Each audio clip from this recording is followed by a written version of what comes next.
L'université de Lyon 2 a fait parler d'elle récemment. Il paraît que s'y agite de dangereux décoloniaux, post-coloniaux intersectionnels. Ces nouveaux militantismes inquiètent et ont fait il y a quelques semaines la une du Progrès.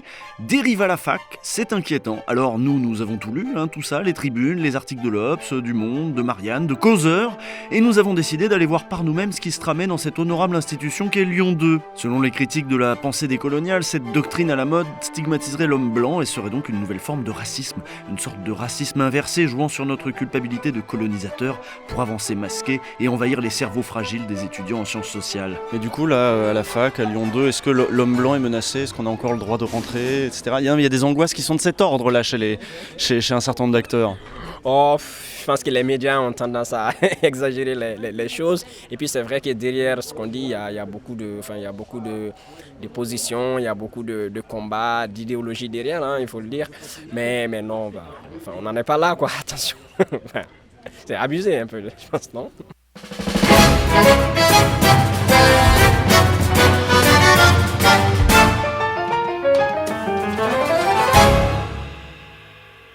Pour Lyon 2, il aura suffi d'une série de tweets. Il y a quelques mois, un utilisateur a publié le contenu de ses cours de sociaux et de Sciences Po, outré d'avoir eu à lire des textes sur le féminisme islamique ou les effets de la répression sur les mobilisations et les militants.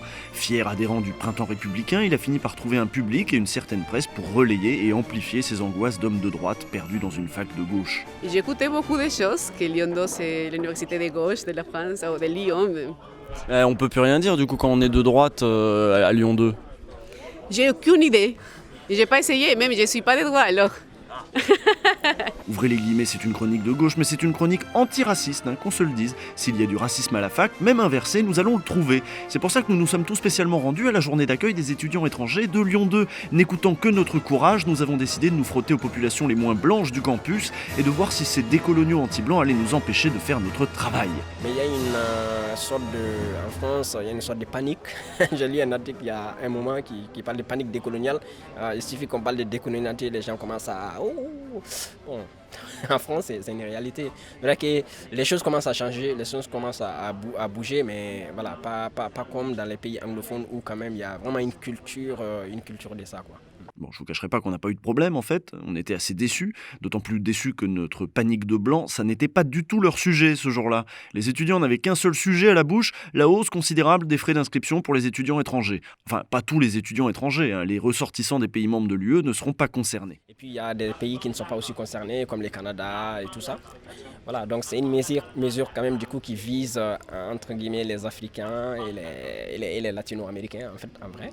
Et donc ça, voilà, si pour nous Africains qui venons d'Afrique et puis d'Amérique latine, je pense aussi c'est la même situation. C'est très compliqué parce que on pense qu'on est riche, on n'est pas riche. Enfin, on se débrouille d'une certaine manière pour venir faire les études en France, parce que l'enseignement supérieur ça fonctionne pas très bien là-bas.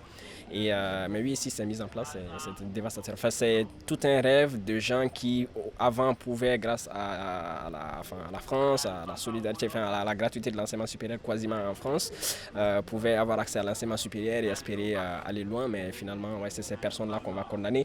Et parallèlement, paradoxalement, on va encourager les riches à venir. Donc c'est un mouvement en fait de sélection qualitative et financière à l'université. Moi, ce qui m'intéresse, c'est qu'ils viennent dans l'enseignement supérieur et qu'ils y réussissent.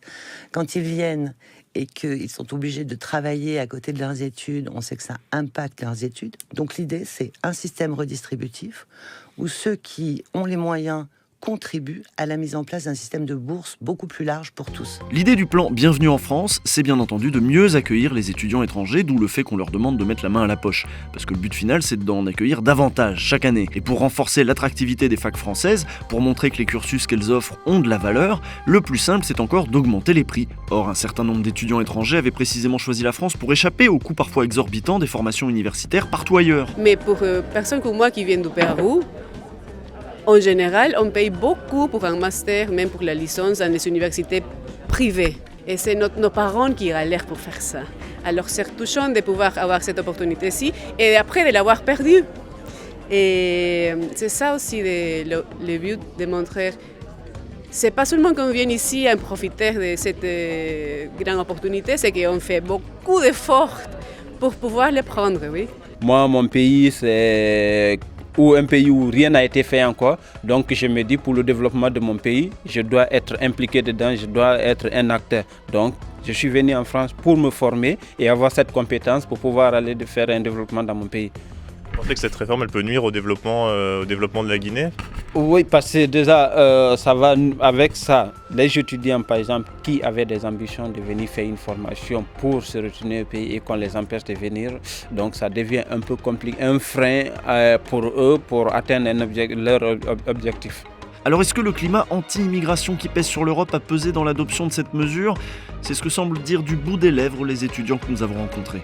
Vous l'avez pris comme une mesure anti-immigration? J'ai l'impression que c'est une manière de mettre une barrière pour au moins mettre de l'écart les étudiants africains.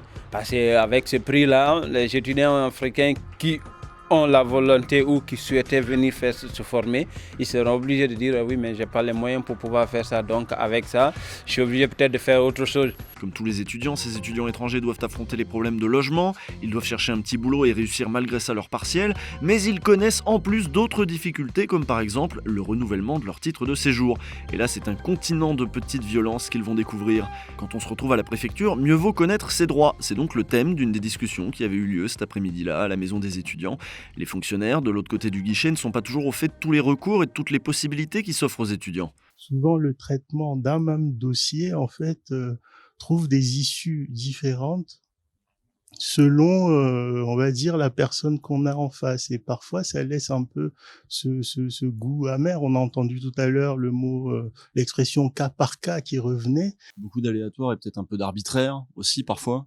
Oui, en tout cas, c'est le sentiment qu'on peut avoir. Encore une fois, je ne sais pas, au-delà, on va dire, de la vitrine et de l'agent, qu'est-ce qui se passe en coulisses, quelle est la procédure, etc. Donc, pour faciliter ce genre de démarche et éviter aux étudiants la queue à la préfecture qui commence à 4 ou 5 heures du matin et qui fait parfois rater des cours ou des heures de travail, certains pays comme le Canada ont depuis longtemps informatisé ces démarches. Voilà qui aurait pu être une piste de réflexion pour ce plan Bienvenue en France, censé, je le rappelle, faciliter l'accueil des étudiants étrangers. Donc, plus besoin de faire des files d'attente à 5 heures du matin ou à 4 heures, plus besoin, voilà, dire il n'y a plus de tickets, et d'autant plus que la procédure, en France, elle n'est pas gratuite. On paye aussi des taxes. Et ces taxes sont supposées être des taxes de traitement du dossier. On serait tenté de croire que la procédure en elle-même nous rappellerait en quelque sorte systématiquement le fait que nous soyons étrangers. Parce que, enfin, moi, c'est un peu à cette conclusion que j'arrive, ça reste mon opinion, mais à l'ère où voilà on parle du numérique et bon, vous avez un président qui vante la Startup Nation, l'innovation, la technologie, bon, ça demande à être un peu disrupté tout ça. Moi je me dis, enfin c'est une opinion qui est peut-être caricaturale, mais comme vous parlez de conditions d'accueil, celui qui doit se lever à 5 heures ou aller à 6 heures pour une ouverture des guichets à 9 heures ou 8h30, déjà là, il y a déjà un rappel, voilà, si c'est quelque chose qu'il faut faire et il faut le faire chaque année. Bon, en gros, ça te montre bien que, je sais pas, qu'il pleuve, qu'il neige ou qu'il vente, ben tu es là. Il n'avait vraiment pas besoin de ça. L'orage et la pluie après des heures d'attente. Il est 6 heures. Ce matin encore, ils sont près de 200 à avoir passé la nuit devant la préfecture d'Evry pour espérer y être reçus. Et après, je me dis que le Français aussi qui se lève le matin à 5 heures, qui va bosser, ou voilà, celui qui est là, qui fait des petits boulots le matin, je me dis que quand il se lève et qui est parfois aussi dans des conditions de vie difficiles, il faut le rappeler aussi parfois, quand il voit tout ce beau monde mélangé, que ce soit des étudiants, des demandeurs d'asile, ceux qui demandent le refuge et autres, il se dit, c'est vrai que... Oui, ça crée un spectacle, ça peut faire des très belles unes pour Valeurs Actuelles, très belles photos, quoi. Ça fait ça, on se dit, mais tout ce beau monde, et surtout aussi, peut-être qu'il se dit, mais je me plains de ma situation, mais finalement, si tout le monde vient, c'est que c'est pas si mal et que j'ai pas raison de me plaindre. Donc en fait, il y a des perspectives, il y a différents angles, mais ça crée en tout cas, c'est quelque chose d'assez particulier à voir. Durant les entretiens ou même dans les conversations en off, un mot était étrangement absent, le mot racisme. Dans ce pays dans lequel un rassemblement d'extrême droite peut se voir offrir une diffusion en live sur une chaîne d'infos en continu, il est assez étonnant que mes interlocuteurs ne se soient pas permis de pointer ça du doigt, alors même qu'ils décrivaient des conditions d'accueil pénibles, un sentiment d'exclusion renforcé par l'annonce de cette hausse des frais d'inscription. Moi qui avais lu que Lyon 2 était pourtant le foyer d'un antiracisme radical qui désignait l'homme blanc comme coupable de tout, qui traitait de raciste quiconque émettait la moindre objection aux argumentaires dits décoloniaux, j'avais devant moi des étudiants prudents, fragilisés et inquiets. La France se referme, les contrôles se durcissent, mais les luttes peinent à émerger. Aujourd'hui, dans l'indifférence générale, c'est à ces étudiants qu'on demande de payer les premiers. Après tout, qui va les défendre ?